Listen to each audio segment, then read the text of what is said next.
दुखालयम शाश्वतम।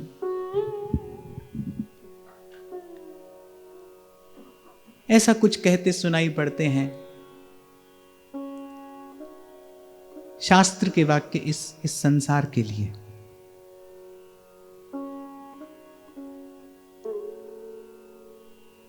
पर विचारणीय बात है कि सुख स्वरूप प्रभु ने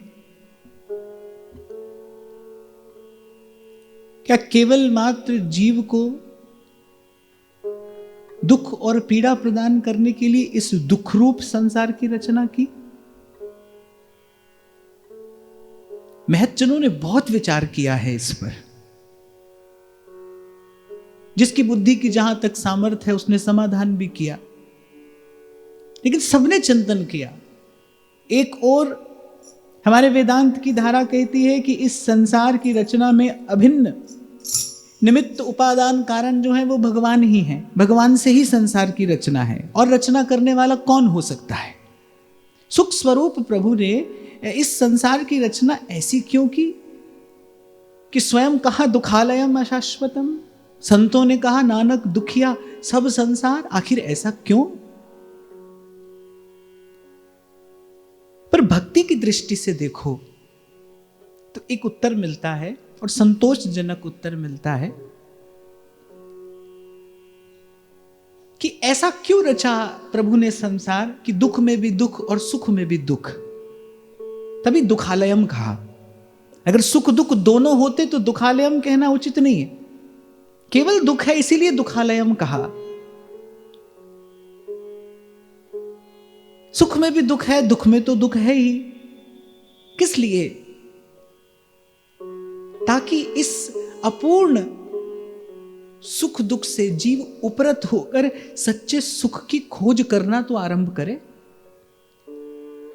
पूर्व भी हमने चर्चा की कि यदि संसार में स्थायी सुख होता तो आप मान लीजिए जीव कभी आत्म कल्याण का पुरुषार्थ करता ही नहीं।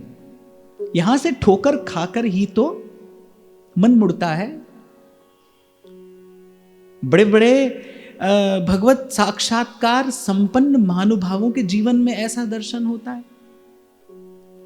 इस संसार को रामचरितमानस जैसी सुदृढ़ नौका प्रदान करने वाले श्री गोस्वामी जी की यात्रा कहां मुड़ती है प्रभु की ओर, जब पत्नी के मुख से सुने दो वाक्य, हाड़ मास की देह मम तामै ऐसी प्रीत, तिस आधी जो राम में अवस मिटे भव भी। अरे इस हाड़ चाम की देह में इतने अनुरक्त हुए जा रहे हो तपस्वी ब्राह्मण, ये पत्नी के वाक्य हैं। तिस आधी जो राम में अवस मिटे भव भीत। इससे आधा भी अनुराग श्री रघुनाथ जी के चरणों में होता तो भव भय का सदा के लिए भंजन हो जाता। बड़े बड़े महापुरुषों के जीवन में ऐसा देखा गया। हमारे अली किशोरी जी, उनकी पत्नी का ही नाम था किशोरी। अकाल मृत्यु को पत्नी प्राप्त हुई। वो जो कच्चा सुख था जिसमें मन अज्ञान के कारण, अविद्या के कारण अटका था, दैव के अनुग्रह से ये घटना घटी और हा किशोरी करते यहां बरसाना आ पहुंचे। और इसी घटना ने श्री जी के चरणों तक पहुंचा दिया। तो ऐसा देखा गया है भाई, सभी के जीवन में ऐसा देखा गया है। नहीं तो क्यों माता कुंती कहती, कल्प वृक्ष भक्तवांछा कल्प तरु। भगवान सामने खड़े हैं और वो कहती है कि आप मेरी झोली में दुख डालिए, आप मेरी झोली में विपत्ति डालिए, विपदा डालिए, क्योंकि मैंने देखा है जब जो विपदा आई है ना तब तब केशव आप भी आए हैं।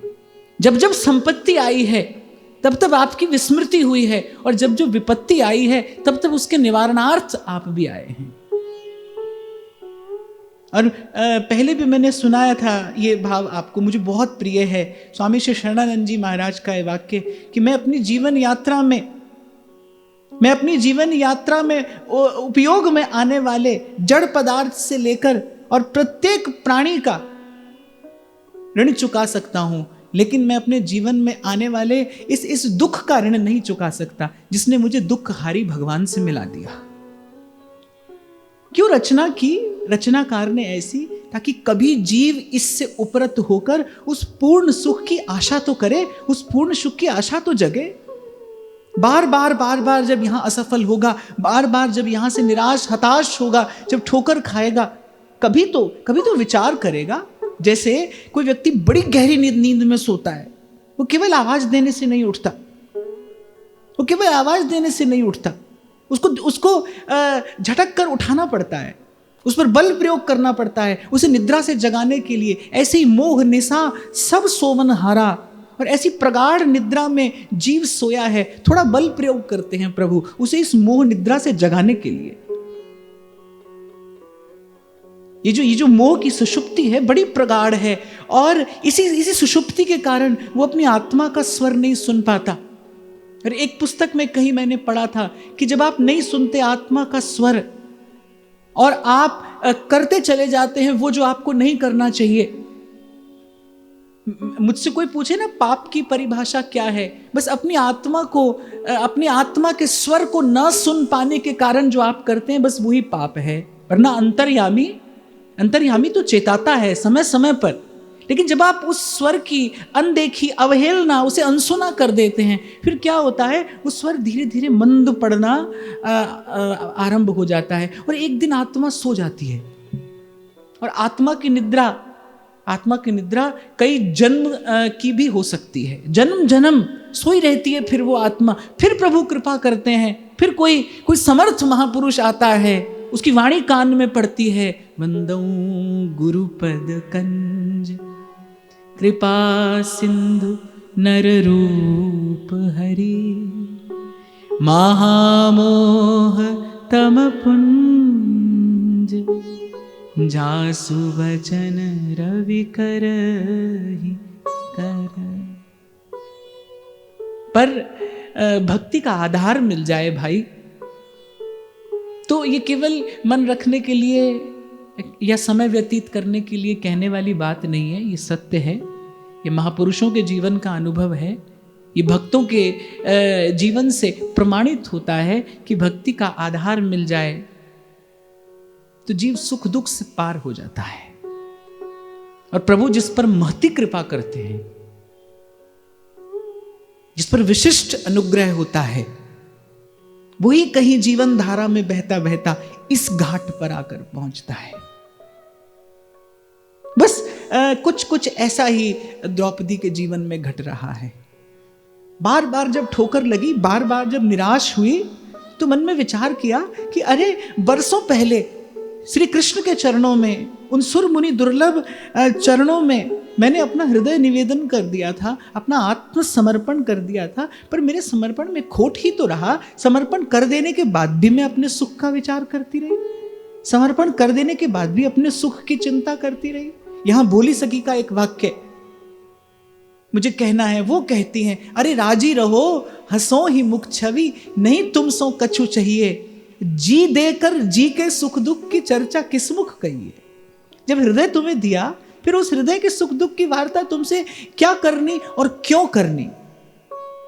जी देकर जी के सुख दुख की चर्चा किस मुख कहिए। अरे अंतर्यामी जानी है, अंतर्गत का भाव, लेकिन शायद कृष्ण के सख्य के आवेश में या इन पांडवों की प्रभुता, इनकी विशिष्ट प्रतिभा, इनका विलक्षण वैभव, शायद ये सब कुछ मुझे समर्पण के, अनन्य भक्ति के, अनन्य प्रीति के उस मार्ग से थोड़ा इतर ले आया। तो उसने संभाला स्वयं को कि ना ये विधान का दोष नहीं है, श्री कृष्ण ने तो जो किया है वो मेरे कल्याण के लिए किया है, मेरे ही समर्पण में कमी थी, खोट थी, संभल गई, उसकी चेतना संभल गई।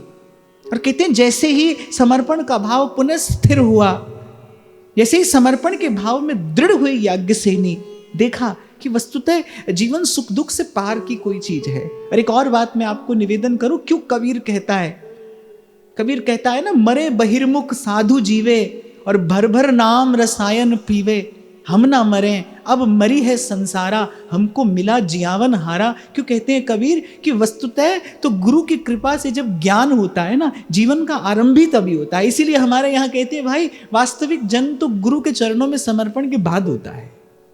ऐसे तो कितनी बार हम जन्म में कितनी बार मरे, पर कह रहे जो जन्म है, जो जन्म कहाने योग्य है, जिसके बाद जीवन आरंभ है, जिसके बाद जीवन का शुभारंभ होता है, जब मनुष्य मनुष्य होकर जीवन यापन करता है, आत्म कल्याण का, आत्मोत्थान का प्रयास करता हुआ प्रभु के चरणों के निकट जाने का प्रयास करता है, जीवन तो उसी को ही कहना चाहिए, वही जीवन है, उसी का नाम जीवन है।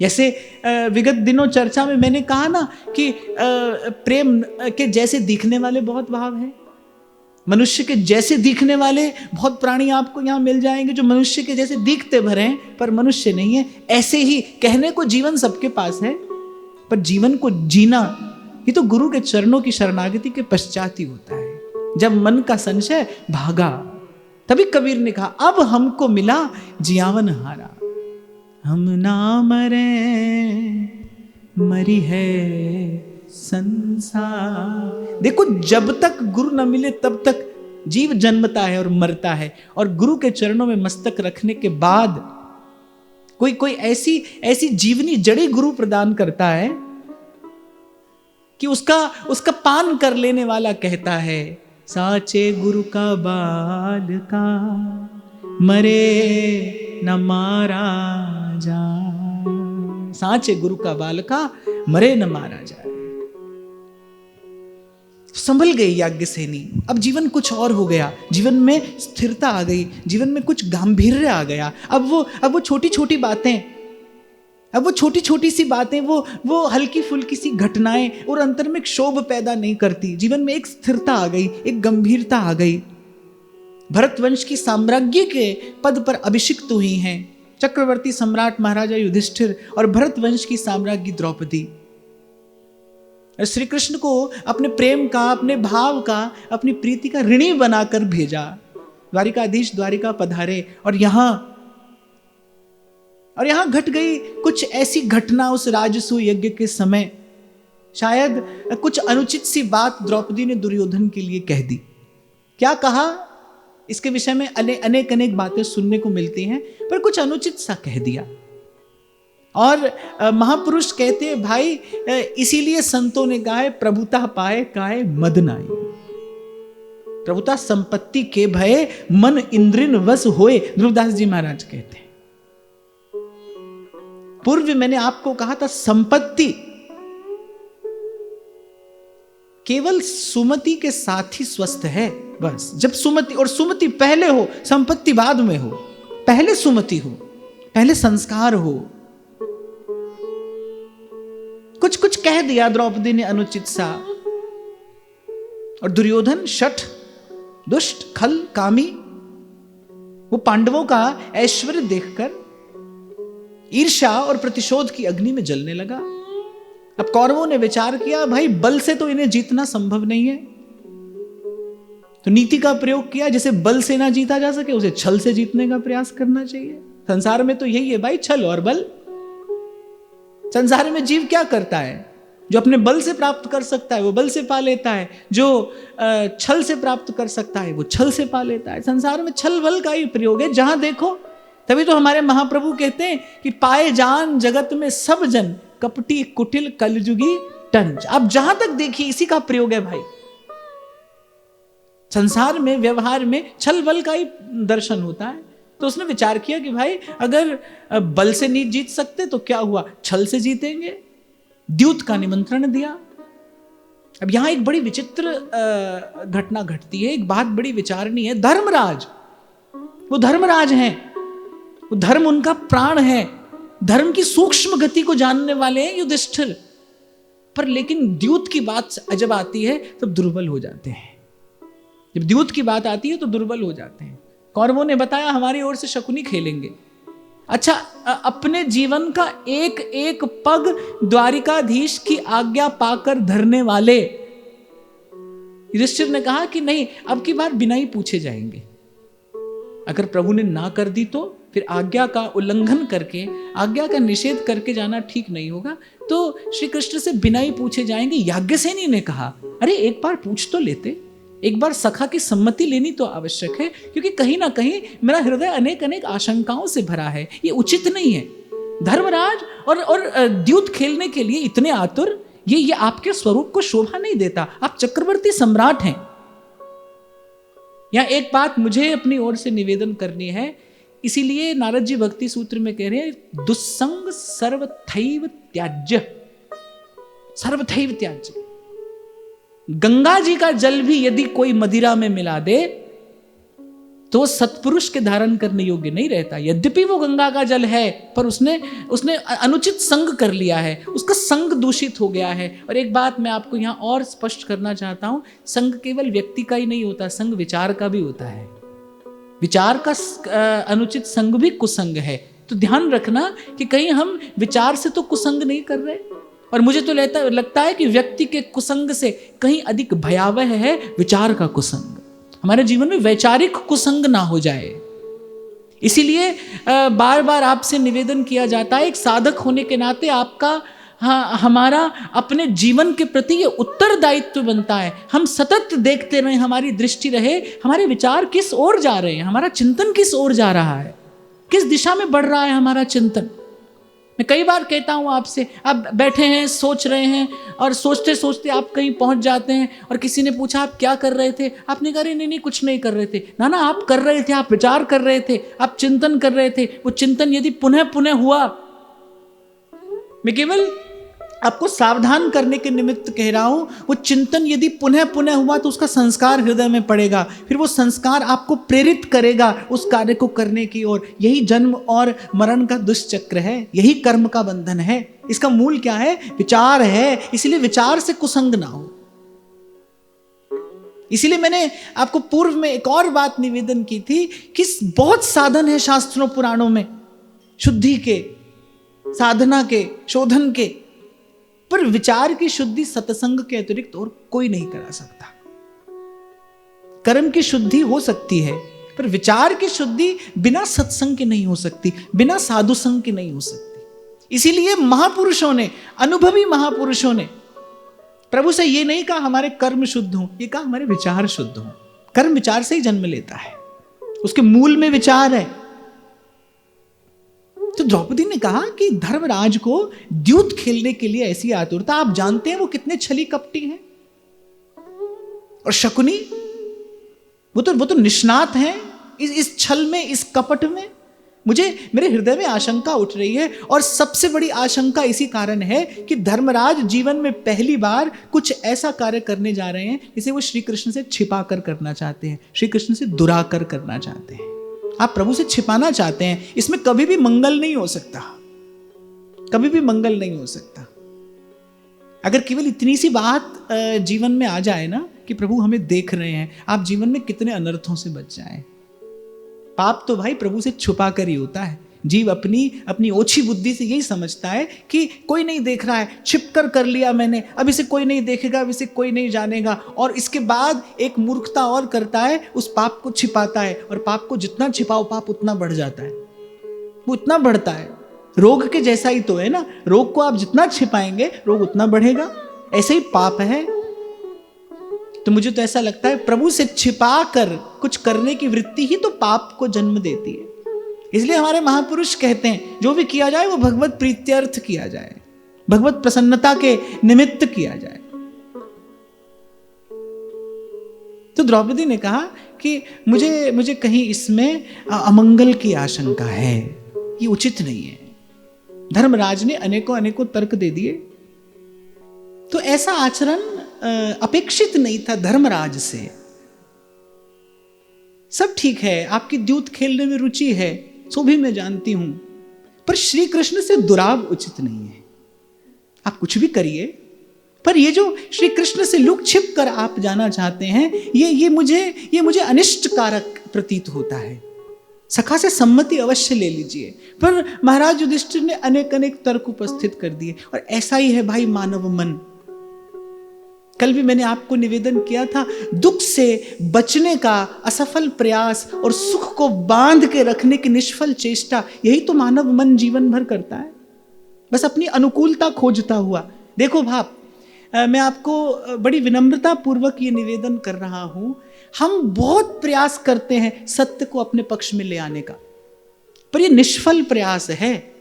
जीवन की सफलता, सार्थकता सत्य को अपने पक्ष में लाने में नहीं है, सत्य के पक्ष में चले जाने में है, धर्म के पक्ष में चले जाने में है। और आपको स्मरण हो कल जहां से मैंने चर्चा में प्रवेश किया था, जिस प्रेम को पाकर जीव परम विश्राम और परम विश्रांति प्राप्त करता है, अनुभव करता है, स्मरण रखना, वो प्रेम जो है, वो प्रेम जो है वो फल है, वो फल है। उस प्रेम रूपी फल का रस ही यहाँ के रसिकों ने चखा है, पर उसके मूल में, उसकी भूमिका में धर्म की भूमि है, कर्म योग का वृक्ष है, तत्व ज्ञान का फल है, फिर प्रेम का रस है। पहले धर्म की भूमि है। मैं पुनः स्मरण करना चाहूंगा श्री गोस्वामी जी का ये वाक्य, ये पुराणों का सार है। जब श्री गोस्वामी जी कहते धर्म ते बिरति और जोग ते ज्ञाना, ज्ञान मोक्ष प्रद वेद बखाना। इस यात्रा का आरंभ कहां से है? धर्म से है। धर्म पालन, कर्तव्य पालन। मानव होने के नाते कुछ आपका मेरा कर्तव्य है, और प्रभु की विशिष्ट रचना होने के नाते विशिष्ट कर्तव्य है, और प्रभु की श्रेष्ठ रचना होने के नाते श्रेष्ठ कर्तव्य है। मानव होने के नाते मानव जीवन के प्रति कर्तव्य है, आत्म कल्याण का प्रयास किया जाए, आत्मोत्थान के लिए पुरुषार्थ किया जाए। उपनिषद आज्ञा देते हैं, उत्तिष्ठत जागृत प्राप्य वरान निबोधत। हाँ, इतनी बात मैं अवश्य निवेदन करूं भाई, स्खलन के बहुत अवसर आएंगे। क्यों? क्योंकि प्रबल प्रवाह है भगवान की दुरत्या माया का। स्खलन के बहुत अवसर आएंगे, और स्खलन से यदि जीव को, पतन से यदि जीव को, धर्मच्युत हो जाने से जीव को अगर कुछ बचा कर रख सकता है, तो केवल केवल और केवल सत्पुरुष का संग रख सकता है, सत्संग रख सकता है। इसीलिए एक बार नहीं, हर बार महापुरुषों ने यही कहा, बार बार वर मांगी हूँ हर्ष देहु श्रीरंग, पद सरोज अनुपायनी, भक्ति सदा सतसंग, भक्ति सदा सतसंग। कहीं से भी आरंभ करो भाई, आज विश्राम का दिन है, पर विश्राम यही है। इस दुस्तर भव सिंधु से पार जाने की नौका अगर कुछ है तो वो सत्संग है। अन्यथा संसार सिंधु मति दुस्तरम उत्तितीर्षो, नान्यः प्लवो भगवतः पुरुषोत्तमस्य, लीला कथा रस निषेवण मंतरेण, पुंसो भवेद विविध दुख तवार्दितस्य। केवल सत्संग, केवल साधु संग।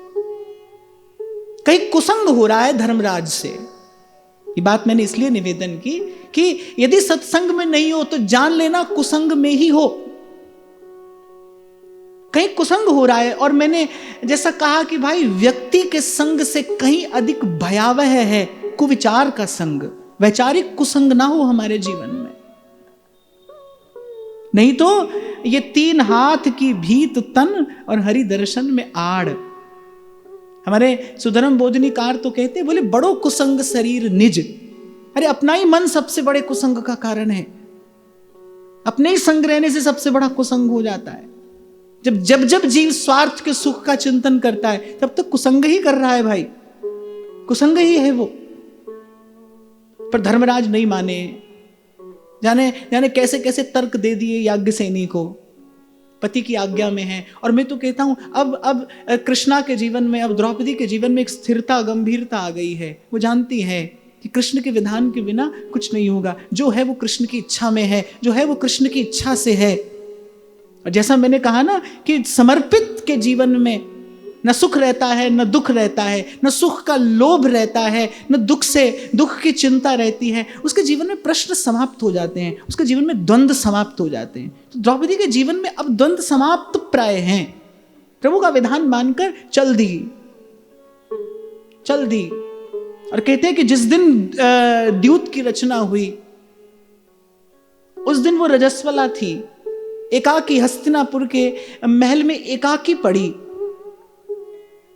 पति दर्शन भी निषिद्ध है, और पर पुरुष की तो छाया का भी स्पर्श हो जाए तो पाप है। एक वस्त्रा और एकाकी पड़ी, लेकिन मन में सहस्रों सहस्रों आशंकाएं, अनेक प्रश्न। अपशकुन हो रहे हैं, अनिष्ट की आशंका से मन भयभीत है, व्याकुल है। आज क्या होने जा रहा है? श्री कृष्ण के चरणारविंद भी मेरे हृदय में हैं, पर उन चरणों के होते हुए भी ऐसा भयभीत तो मेरा हृदय कभी भी नहीं हुआ।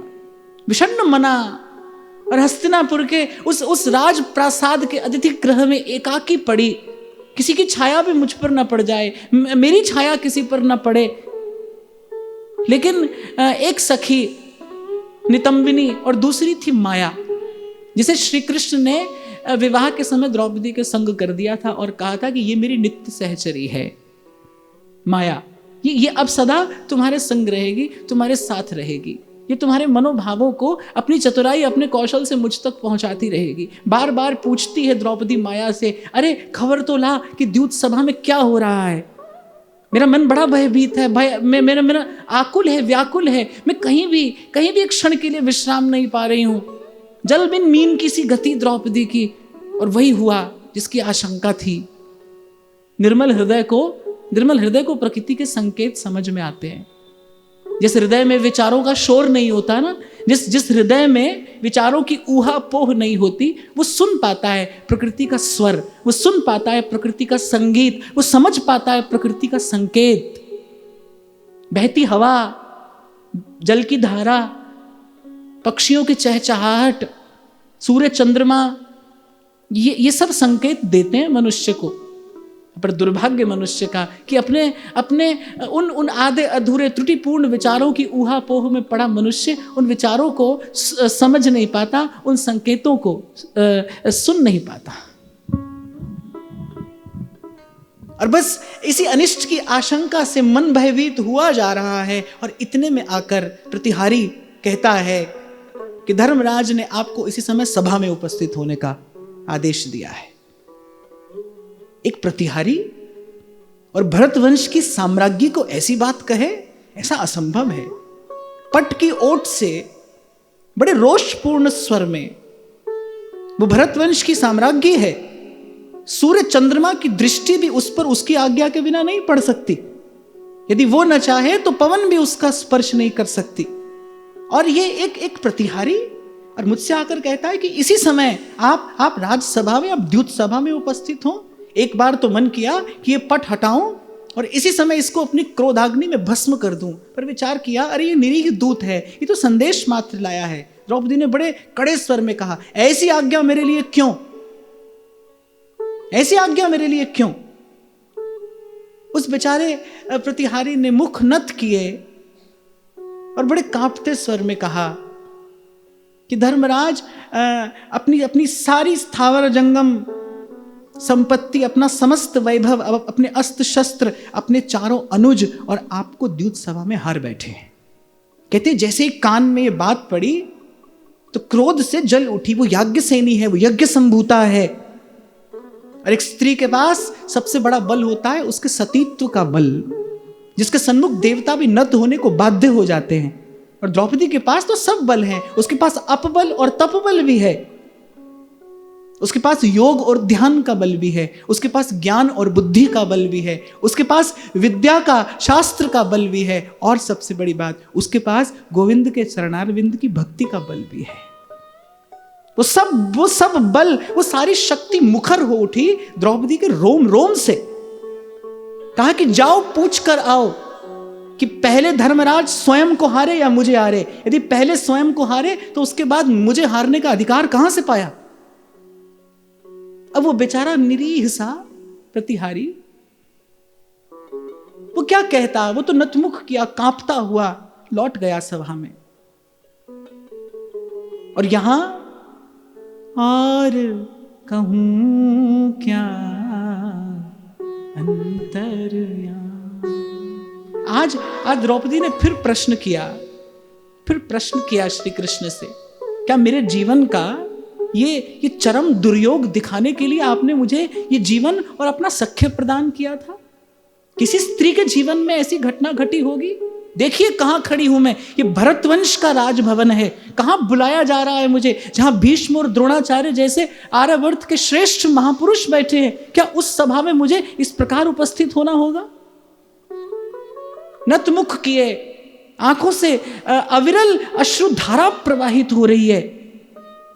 और द्रौपदी ने कहा कि सखा, क्या ये दुर्दिन दिखाने के लिए आपने मुझे ये सख्य प्रदान किया था?